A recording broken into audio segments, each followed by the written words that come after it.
What's up, y'all? Back at you again with another little video here.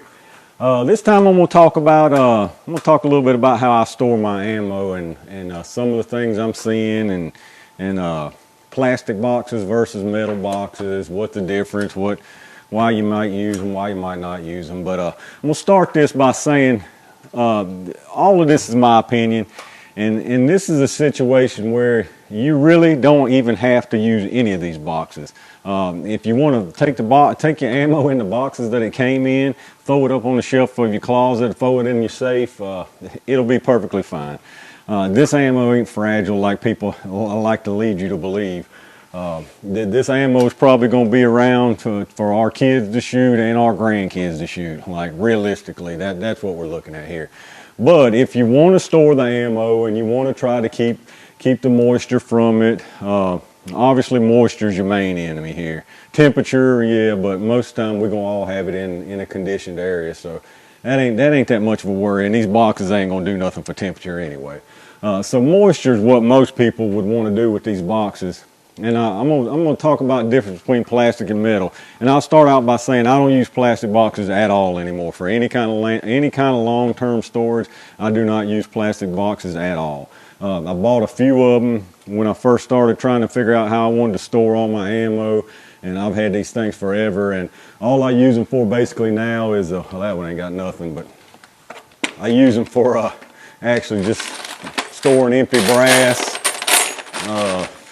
and that's about it. They're good to take to the range with you if you pick up your brass, and honestly that's it. Now this big one, I do kind of like it, and I use it for like I put some mags in it for my range day. This is basically a range day box. Put a little bit of rounds in there to do some shooting. So I like these. It's easy. It's got a lot of room to carry back and forth with some mags and some loose rounds or whatever you want to do. But metal cans are my preferred method, period. The seal is much better. You're not having to worry about tossing them around if you're rough with them. They're not going to bust all the pieces. You're not going to break hinges off. You're not going to break corners off. If you do have any kind of flood, like those people in flood areas, I mean, the metal can is huge for if you're in a flood area and then you worry about a flood at all, because I'm telling you, you store these things right and treat this seal right, these things are watertight. These plastic ones, forget about it, man. There's no way. Like, I mean, this thing right here, I can flex that sucker. I don't know if you can see it, but I can literally flex that with my hand, and you can see the lid. I mean, there's no chance to pick that up with not even 500 rounds and have it still be watertight. So, and I can tell you right now, it doesn't matter if you grease it up or whatever. A few feet of water is going to push that wall in. I mean, that's nothing. There's different brands of these, but they're all the same. They're all cheap plastic boxes. They're all Chinese plastic. Like, that's just the bottom line. A little bit of water is going to cave that in, have water rushing right in there. If you pick it up out of the water by the handle, and you might say, well, I'll pick it up by the bottom. Why in the world would you buy a box with a handle not to use it? You know? So yeah, if water is a concern at all, you can forget those, period. Forget those things, period. Like I said, not only that, but if you're out roughhousing them, foaming them around, tossing them in the back of your truck or whatever, if it gets bumped up, nicked up against something, you're talking about cracking corners, these seals in this thing, if you've noticed them, most of them are either pre-molded or not molded at all, and they're basically a hard rubber. They're not like the seals you get in these metal cans. These are hard rubber seals. So these seals ain't worth crap.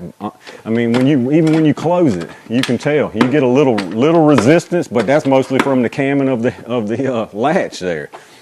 You can just tell it's not sealing down into these seals on these plastic ones. The hinges are all plastic. Like, I could literally, if I wanted to try hard enough, I could break that off with my bare hand. Like, you toss that into a pickup truck, bang it up against something real hard, and then it's full of ammo, you're gonna break it, and then it's worthless. So my thing is, if you're not, you might say, I'm not worried about that. I don't toss mine around. I'm not worried about water. Well, if you're not worried about tossing it around and breaking it, and if you're not worried about it getting wet, then why would you buy it at all? Why buy it at all? Don't bother. Just like I say, toss it in your safe and don't worry about it. You might say, well, I just use it so I can keep them together, carry it to my range. Like I say, man, one time you pick that sucker up full of ammo, you drop it and you've busted it all to pieces. Not even that, you might not even know it. You're getting stress on these little cheap plastic hinges, you're liable to, the whole thing's liable to fall out of your hand while you're still holding on to the handle. It's just these metal boxes are better than these plastic boxes in every single way. Every single way. And like I say, if you're not worried about this kind of stuff, then don't waste your money, period. Take the money you would buy on a piece of junk like this and buy some more ammo. But anyway, like I say, the difference here, I mean, you're not flexing that. That thing is solid, buddy. And this is one from Walmart, $12.74. When you close it down, when you're taking a look at the seals, it's not pre-molded. It's a nice fat rubber seal. When you close that sucker down, I mean, you're feeling it, man. That thing is locking down into the seal. It's absolutely, it's mashing itself down into that seal. And you ain't going, I don't care what you put in that, you ain't flexing that. You're not flexing that up. So it's watertight. Way stronger than any of these plastic ones. It ain't gonna bust, you know, it might dent, but it's still, I'm telling you, the seal's still gonna hold. The seal's still gonna hold. Your top ain't gonna break off of it.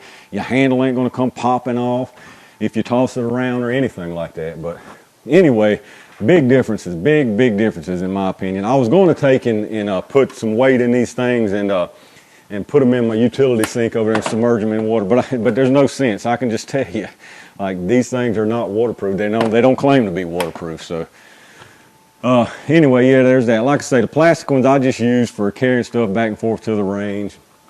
Now, the way I store my ammo for long term, well, let's start with the long term first. Long term, 9mm. I use these 30 cals. These are pretty nice because they'll 1,000 rounds of pistol ammo fit in here, 9mm, 40, 45, 10mm, whatever. So that's the way I do those. And then and I'll show you. I'm gonna put some 7.62s loose into 1,000 rounds of those into a can and store them long. Same with my 5.56. I'll pop this one open, but same with the 5.56. 1,000 rounds in there. The seal's been lubed up. It seals really nice and tight.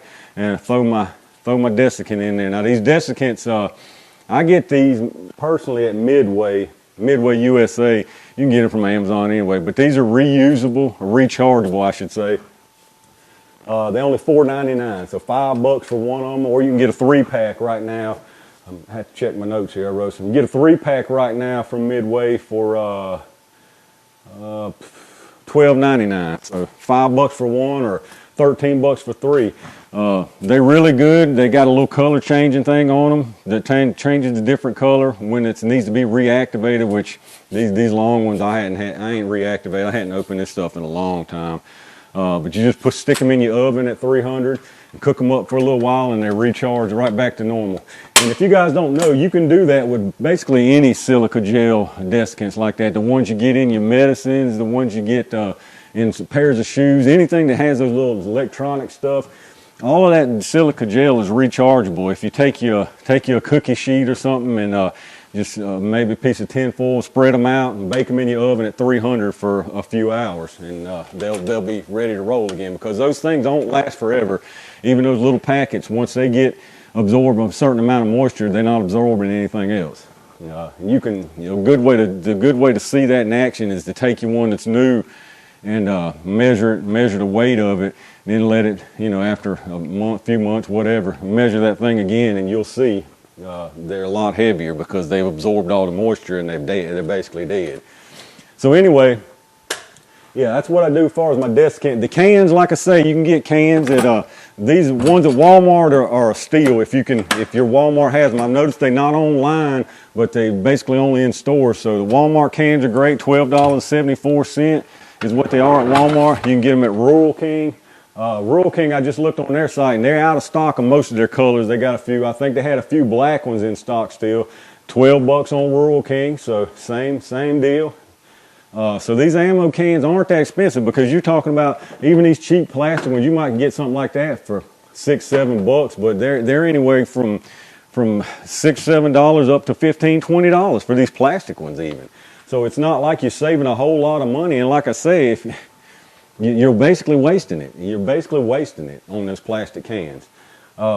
Amazon, I looked on there. Now, these are for the 50 cal cans. The 30 cals are a little bit trickier to get because most stores don't carry the 30 cals for some reason. If you go on Midway, it does have a combo pack that comes with a 50 and a 30 for 29 bucks, which, I mean, that ain't cheap. That's about 15 bucks a piece, but so that's probably normal. That's still a decent price for these metal cans, honestly. So they got those in stock, $29.99 for a 2-pack, comes with a 50 and a 30. You can go on Amazon and get them. They're around 20 bucks on Amazon for the 30 cals, the new ones. Military surplus ones, you can get those too. I'm a little leery about the military surplus ones because it's a roll of the dice. You're gambling on whether the seal's any good. And I know you can buy replacement seals, but you're defeating the whole purpose. You don't spend as much as you would just to buy a new one. But yeah, you can get those military surplus ones sometimes, depending on the condition, like 10 bucks up to 20 bucks for basically new unissued. So that's just something to keep in mind there. Let's see, the 50 cals, the 30 cal, like I say, the Desiccants, told you about those. Harbor Freight too is another place to get 50 cal cans. They're like 17 bucks at Harbor Freight, so a few different options, and that's new ones again.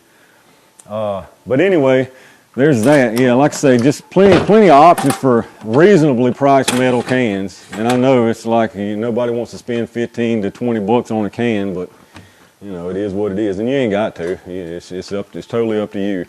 But yeah, that's what I do with my long-term storage. I put me a little sticker on them. You see these little stickers. You ain't got to have nothing like that. You can write on it, of course. But usually I put a sticker and then I'll write on the top, you know, what it is. If it's a full 1,000 rounds, I'll just write what I've got in there. There's that. Let's see. Now, sometimes that's what I do with my bulk. If it's 1,000 of all the same exact brand, same exact round, weight, and the whole 9 yards, I'll just loose pack them in there just like that per 1,000. If it's something that maybe I don't shoot as often, get this out of the way. Something I don't shoot as often, like say 308. I don't shoot 308 near as often as 5.56 and 9mm. But so 308, and plus I've got a lot of different brands and weights and just types of bullets and all that jazz for 308. Now I've got some loose pack of this too, just basically 150 grains. But these, like when I've got a bunch of different brands like this, I do just still keep them in the boxes. And you can see it takes up a whole lot more room when you keep them in boxes. So that's one big downside to that. And again, I throw me in a little silica. But yeah, I do something like that for my 308s. Like I say, something that I don't shoot as much. And also I'll do that with, I'll leave them in the boxes for something like a 300 blackout, because rarely do I buy 1,000 rounds of the same 300 blackout. Very, very rarely. And there's so many different brands and so many different weights. If you guys know, I mean, you're talking about 110 grain in one box, there's some 120. You're talking about 110 grain all the way to the other end of the spectrum at 260 grains. So you're talking subsonics, supersonics. I've been thinking about putting all my supersonics in one and subsonics in another, because I've got several cans like this with just a total mixture of 300. So I've been considering. You see how tight those? I mean, there's no comparison. There is absolutely no comparison between these metal cans and plastic. They just lock down tight. You don't have to ever worry about them. You just don't have to worry about them. But yeah, I've got several cans of those mixtures. I've been contemplating putting my supersonics and my subs, separating those out. I may do that. Same with the 9mm. Well, the 9mm, now the reason I would pack 9s in boxes like this is, again, just this is actually my shooting box. This is the box I shoot out of. I got some bulk Aguila down there, just all kinds of different brands. And these plastic bags, these are a few hundred rounds left out of, this is 100 per bag. And what I do if I use, like if I buy a case of loose pack that are going to be some more plinking rounds, I'll separate them into bags of 100. That way I can kind of keep track of what I'm shooting and what I got left. It's hard to, if you dump a loose pack of 1,000 in a can and plan on using it for you actually shooting rounds, it's kind of hard to keep track of what you got. If you break them up into 1,000 little packs like that, it's a lot easier to keep track of. But yeah, there's that. And they're heavy now, don't get me wrong, they ain't no joke. So I'm gonna show you right quick here how exactly I I package my loose rounds and what I do with them. So some 7.62s, as you can see here. I was lazy on this, to be honest with you. I got several cases of 7.62 in not long ago, and I just threw them right in the cans in the boxes. And as you can see, this is a 660 rounds, and that's all I could fit in this box. And that's because they're in the boxes still, right?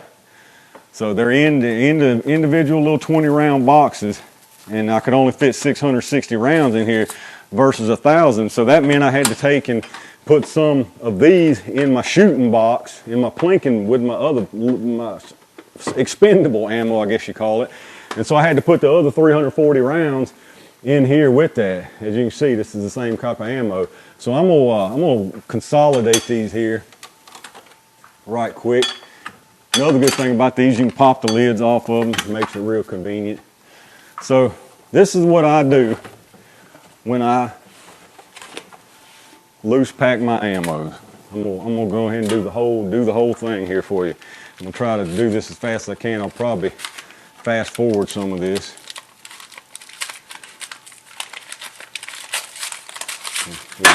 Dumping in here. Get me a trash can over here. Something else too, guys. If y'all, I'm using a new camera and a new little mic I picked up last week or so. If y'all have watched any of my other videos, let me know what y'all think of the picture quality and the quality of this microphone versus some of my other videos. These are nice rounds here. These are those soft point 7.62s, pretty good stuff. But yeah, like I say, I picked up, this is just a cheap little, basically a little cheap little GoPro knockoff, but the other camera I got, it's a decent little camera, but it's a real older, just Canon camera, and it only shoots 720p at 30, and this one can go up to 4K, but this is 1080p on this. So I'm just curious what y'all think about the difference in the video quality, and also this little microphone. This little microphone is one of those little wireless lapel mics. Again, a really inexpensive, little cheap microphone. But I figured it would come in handy, especially out on the range when I'm kind of away from the camera. That way y'all ain't hearing me. But I'm gonna finish breaking these down and then I'll come back. All right, we're back after that. Got them all broke down. That's 1,000. 7.62 by 39 loose just does fit in these cans, but they fit fine. They flat. I stuck my little desiccant in there, as you can see. I'm gonna go ahead and put this lid in there. I don't normally do this on my brass case stuff, but just in case, you might want to throw your little box label in there to in case your outer stuff wears out. This is what I use on my seals. It's 100% silicone plumber's grease. You can get a little tin of it and it's clear. You can get this little tin for, I don't even know how. I've had this forever, so I don't even know how, but it's well under $10. It's probably like $5. But yeah, I hear people all the time spraying WD-40 or PB Blaster or even a silicone spray, like something like this. What is the enemy of rubber seals that are made out of this type of rubber, like O-rings or gaskets, or these rubber seals?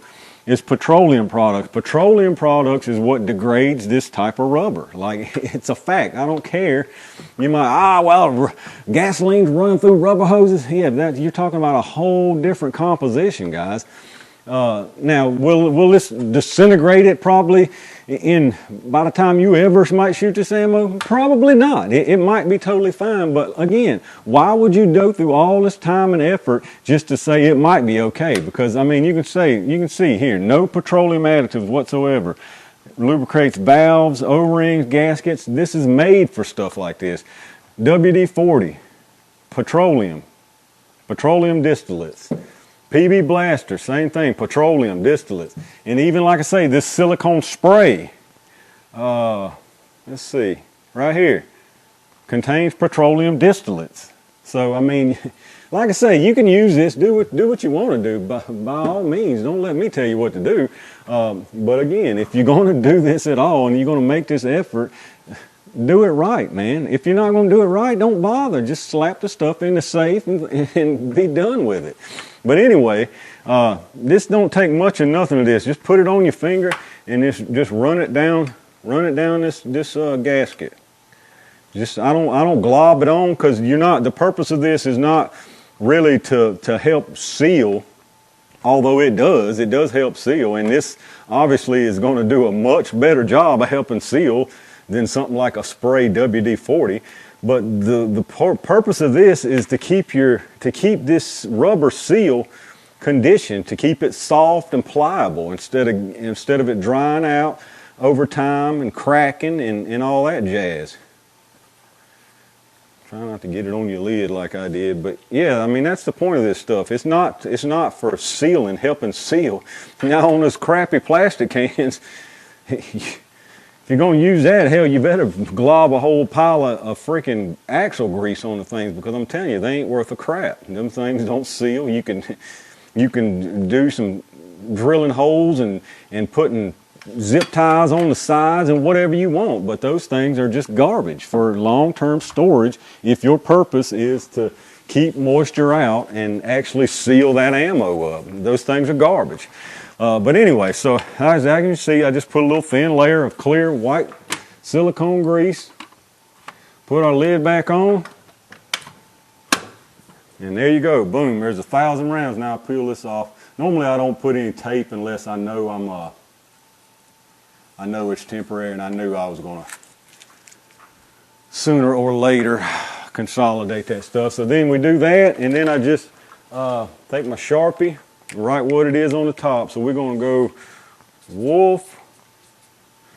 We're going to put steel case. And this is 125 grain soft point.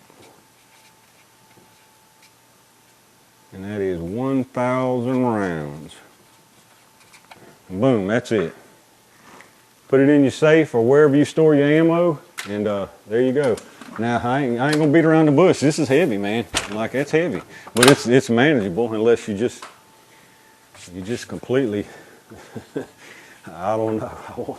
I won't go no further on that, but that should be manageable for you, because you're not going to be. This is my ammo that I'll never open this case again. Well, unless I'm making some video like this, I'll never open that case again, probably in my lifetime. Like, and that's just the way it is. And if that wears off or whatever, after I'm dead and gone, I don't care. Like, let whoever finds it or gets it worry about it. You know what I mean? But I don't plan on opening any of this ammo that I seal up like this and write what's on it unless a horde of zombies or liberals are coming at me. You know what I mean? So that's long-term storage, and don't touch it. But yeah, there's that. That's the way I do it, guys. The steel can, little light coat of plumber's grease, label it up, put your desiccant in there, seal it up, and forget about it. But anyway, there's that. That's how I store my ammo. By all means, I'm not telling anybody not to store it however they want to store it. The vacuum sealing, I've seen a lot of that lately. To me, if you're using cans, the vacuum sealing is completely pointless. There's no point in vacuum sealing and putting it in a good metal can. It's just, you're spending more money and time that you just don't need. It's a waste. It's a total waste. Yeah, let me know, guys. Let me know what y'all think, and if you got any ideas, and stay safe, stay prepared, and we'll see y'all later.